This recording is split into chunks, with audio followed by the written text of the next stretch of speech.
And you've worked for the Brennan Center? I interned. I was a law student intern. Okay. And you worked for the Center for Reproductive Law and Policy? I was a law student intern there for 8 weeks during my 1L summer. Okay. And you are a political activist, aren't you? I am not. I'm a sitting United States magistrate judge. Okay. All right. That when this man decided that he was a she, you said this individual was, quote, I wrote it down, sober and entirely a female.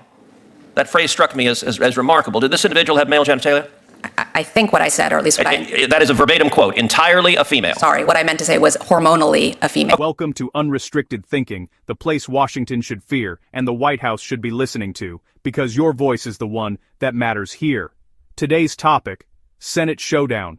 Kennedy and Cruz versus Judge Sarah Netburn, what really happened and why it matters. Grab your favorite chill fuel, popcorn, coffee, whiskey, or that comfort food that makes you settle in, because we're going to dive in and see what really happened before we share our thoughts and lay out real solutions. Around here, we live by fresh proverbs. In a courtroom of fog, the first duty is to switch on the light. When power speaks in riddles, liberty answers in plain English. Safety without honesty is a lock without a key. Hit subscribe to Unrestricted Thinking, tap the bell, and share this video, because when truth travels, power trembles. Tell me in the comments how you feel. Your ideas are not just welcome, they're essential. You are the government. Without your voice, the system is a hollow building with fancy doors. Let's dive in. Here's the scene. Judge Netburn, I was looking at your resume. You went to Brown University, is that right? I did. And then you went to law school in California? That's correct. And you've worked for the Brennan Center? I interned. I was a law student intern. Okay. And you worked for the Center for Reproductive Law and Policy? I was a law student intern there for 8 weeks during my 1L summer. Okay. And you are a political activist, aren't you? I am not. I'm a sitting United States magistrate judge. Okay. All right. Do you remember an inmate named William McLean, also known as July Justine Shelby? Yes, I know who you're referring to. Okay. Mr. McLean raped a child, didn't he? 30 years ago, the petitioner in the habeas case before me... Did he rape a child? He pled guilty to that crime, yes, it's abhorrent. And then he raped a 17... He raped a little boy, right? I believe that's correct. I believe he pled guilty to two acts of sexual violence. And then he raped a 17-year-old girl, right? Again, this case was handled by the state court in Indiana, but I believe... I'm just asking you the facts. I believe... Don't stall on me now. Did he rape a 17-year-old girl or not after raping a 9-year-old boy? I believe that's what he pled guilty to. Okay, and then he went to prison, didn't he? Yes, the petitioner was... And then he came out and he sent child porn, basically adults raping little children, to another sex offender. And he was sent back to prison, right? The petitioner pled guilty to... Was he sent back to prison? Well, that case was in the federal system, so... Was he sent back to prison? Yes, this time to federal prison. Thank you. And then he decided to transition, and he became a female and started going by July Justine Shelby. Is that right? Yes. And Ms. Shelby said, I don't want to go to a male prison. I want to go to a female prison. And the Board of Prisons said, what planet did you parachute in from? You're going to a male prison with this kind of record.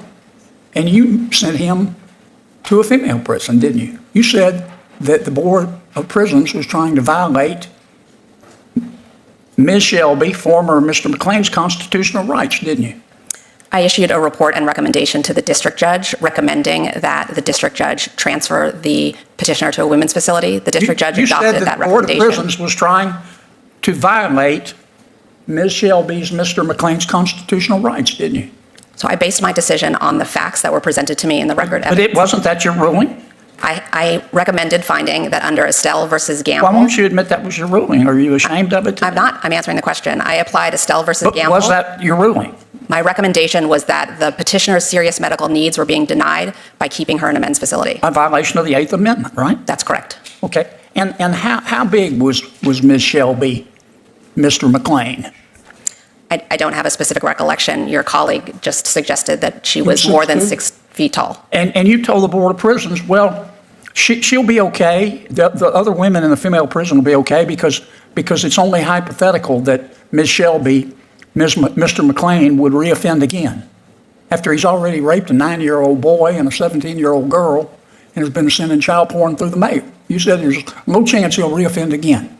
Did you say that? Senator Kennedy, And this individual, 6'2", biologically a man. A minute ago, you said that when this man decided that he was a she, you said this individual was, quote, I wrote it down, sober and entirely a female.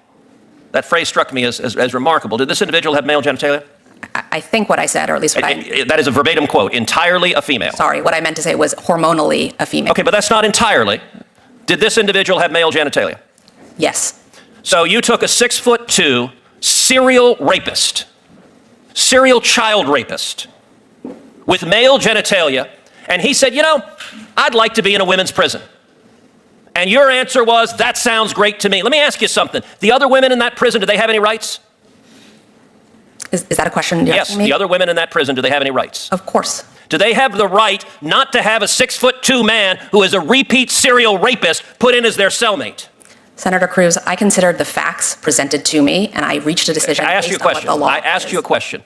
Do they have a right not to have a 6'2" man who is a serial rapist put in as their cellmate? Do those women have a right to that? Every person who's incarcerated has the right to be safe in their space. But you didn't think so. You didn't think so.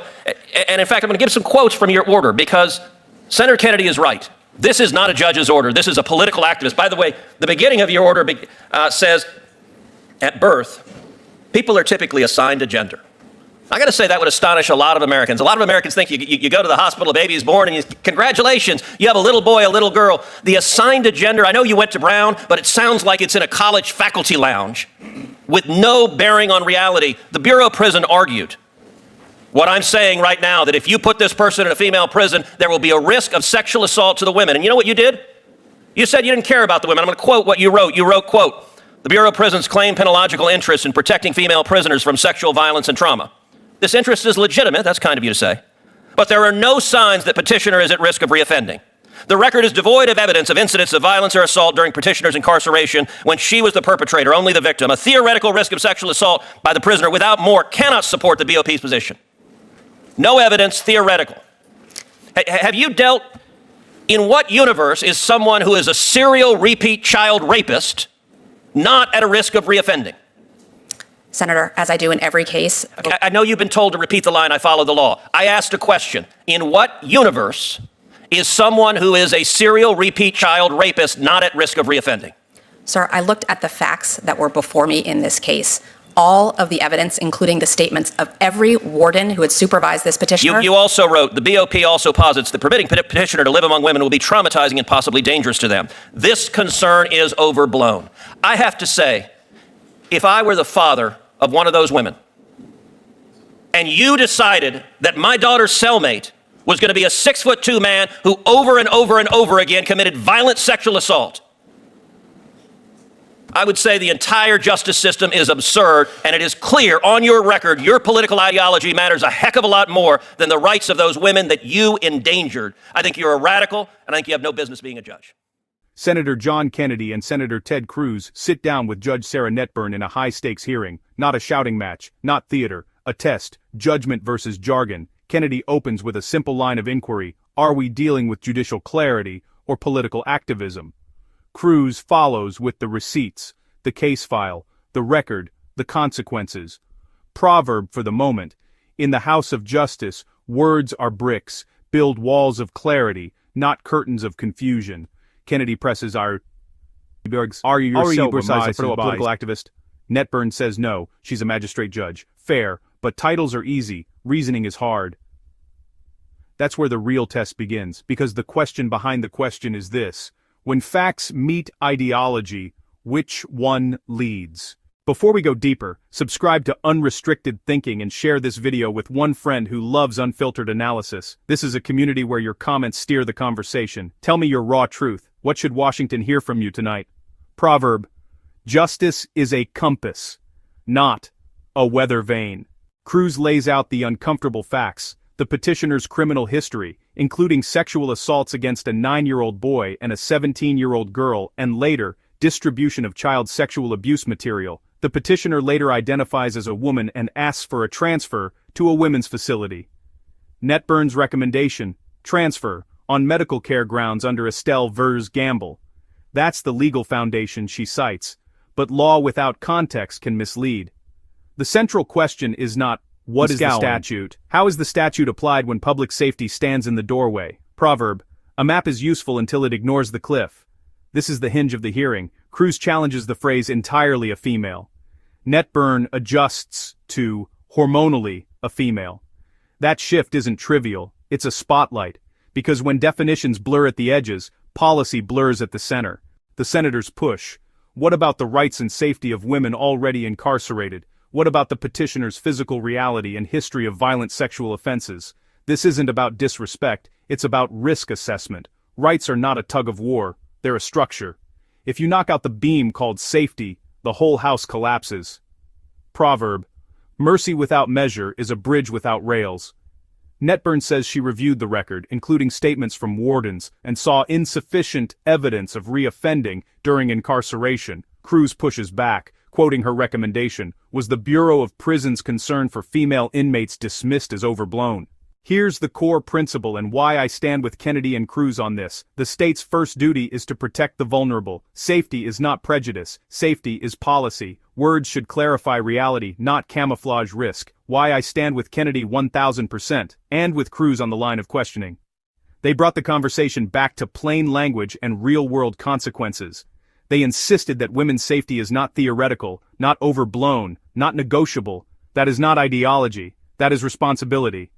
Proverb, if the law forgets the victim, the law forgets its purpose. The fallout, Judge Sarah Netburn's nomination was rejected by the Senate Judiciary Committee. That outcome signals something bigger than one nominee. When the record doesn't balance rights with real-world risk, the Senate must step in. Solution moving forward. Plain language standards, in judicial recommendations where safety is implicated. Risk-first placement policy in prisons. Protect existing populations as the default. Transparent decision trails. If the BOP raises red flags, document why they're overruled with verifiable facts, not verbal varnish. Victim-centered review. Build a required safety impact analysis for placement decisions. Proverb, where truth is precise, justice can be brave. Take a breath, top off that coffee or whiskey, and drop your raw truth in the comments. Washington needs to hear you. This platform Unrestricted Thinking exists so that free citizens can speak freely and be heard loudly. You are the government. Without you, the building is empty. With you, the country has a spine. Subscribe to Unrestricted Thinking, like, share, and comment. Tell me exactly how you felt during this breakdown and what you'd say directly to the White House about safety, rights, and reality. I'll feature top comments in the next video. Final proverb to carry with you, democracy breathes through honest mouths. I'll see you in the next one. Stay steady, stay curious, and keep thinking freely.